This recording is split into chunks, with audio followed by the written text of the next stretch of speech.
गुरु भक्ति योग। जीवन मधुर फूल है जिसमें गुरु भक्ति मीठा शहद है। गुरु के चरणों की भक्ति सच्चे शिष्य के लिए श्वासोच्छ्वास के बराबर है। गुरु प्रेम और करुणा की मूर्ति है। आपको अगर उनके आशीर्वाद प्राप्त करने हो तो आपको भी प्रेम और करुणा की मूर्ति बनना चाहिए। गुरु के प्रति भक्ति में शिष्य के हृदय में स्वार्थ की एक बूंद भी नहीं होनी चाहिए। गुरु के प्रति भक्ति अखूट और स्थायी होनी चाहिए। गुरु सेवा के लिए पूरे हृदय की इच्छा ही गुरु भक्ति का सार है। शरीर या चमड़ी का प्रेम वासना कहलाता है, जबकि गुरु के प्रति प्रेम भक्ति कहलाता है।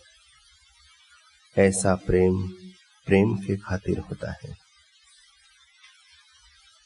गुरु के प्रति भक्ति भाव शिष्य के प्रति भक्ति भाव का माध्यम है। गुरु के सेवा आपके जीवन का एकमात्र लक्ष्य और ध्येय होना चाहिए। सुई की छेद से ऊंट गुजर सके, इससे भी अत्यधिक मुश्किल बात है गुरु कृपा के बिना ईश्वर कृपा प्राप्त होना। गुरु के पवित्र चरणों के प्रति भक्ति भाव का गुण सर्वोत्तम गुण है। इस गुण को तत्परता एवं परिश्रम पूर्वक विकसित किया जाए तो इस संसार के दुख और अज्ञान के कीचड़ से मुक्त होकर शिष्य अखूट आनंद और परम सुख के स्वर्ग को प्राप्त होता है। गुरुदेव करुणा की मूर्ति है, सदैव उनका आश्रय लो। कल हमने सुना गजानन महाराज जी के एक गृहस्थ शिष्य के बारे में जिसका नाम पीताम्बर था। वह व्यवसाय से तो दर्जी था, परंतु उसे खुद के कपड़ों की भी परवाह नहीं थी। हर समय हर क्षण वह गजानन महाराज जी के ही चिंतन में रहा करता था, स्मरण उन्हीं का करता था। एक बार गजानन जी महाराज ने उसे देखते हुए कहा कि पीताम्बर, तूने कैसे कपड़े पहने हैं, इनकी हालत तो देख। ऐसा कहते हुए उन्होंने अपना अंग वस्त्र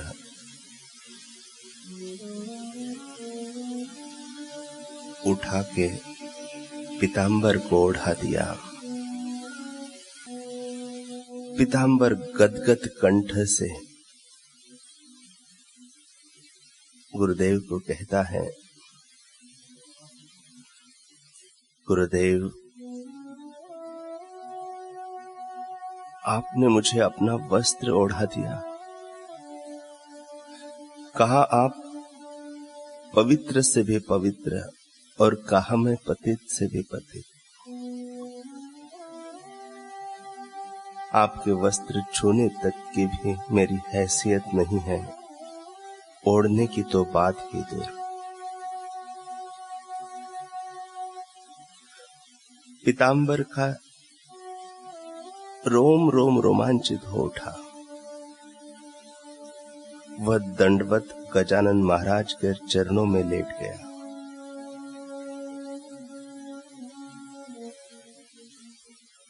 इस बात का जब उसके अन्य गुरु भाइयों को पता चला, उनमें तो उथल पुथल मच गई। गजानन जी का यह वस्त्र पीताम्बर पहनेगा? असंभव। उन्होंने भर भर कर पीताम्बर को ताने देने शुरू कर दिए।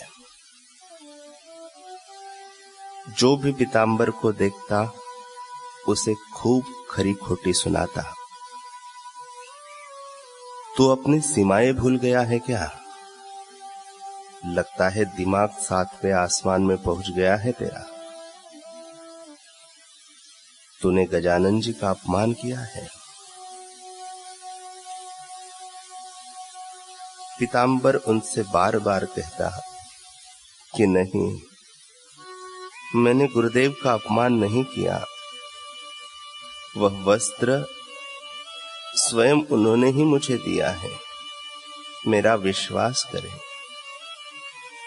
लेकिन पीताम्बर पर बरसने वाले ताने और क्रूर पीड़ादायक होते गए।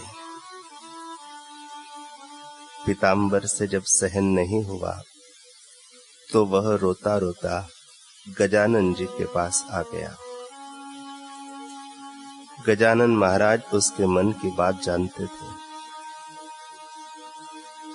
वे बोले, पीताम्बर, तो ऐसा कर, यहां से कुछ समय के लिए दूर चला जा, यही उचित रहेगा।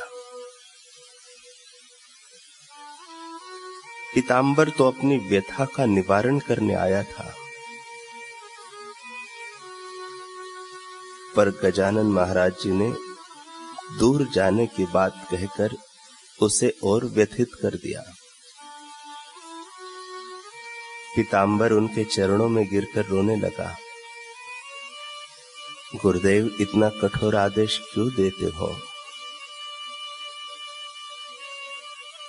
गजानन जी उठे, थोड़ा झुके और पीताम्बर का सिर सहलाते हुए बोले, पुत्र, देखना, थोड़े समय बाद सब अच्छा हो जाएगा, यहां भी और वहां भी। ऐसा कहते हुए गजानन जी गंभीर थे पर निश्चिंत भी।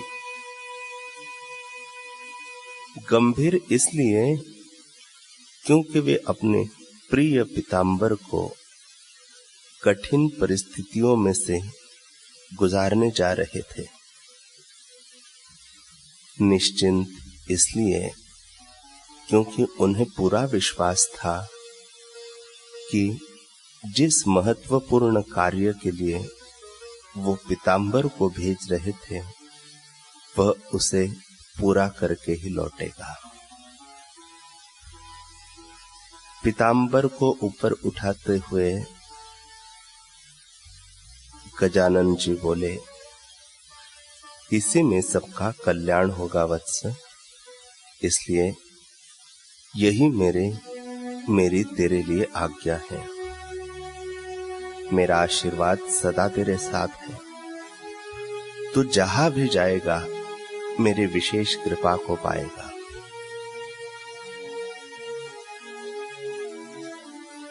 जब गजानन महाराज ने इसे अपनी आज्ञा कह दिया, उसके बाद पीताम्बर ने मना नहीं किया,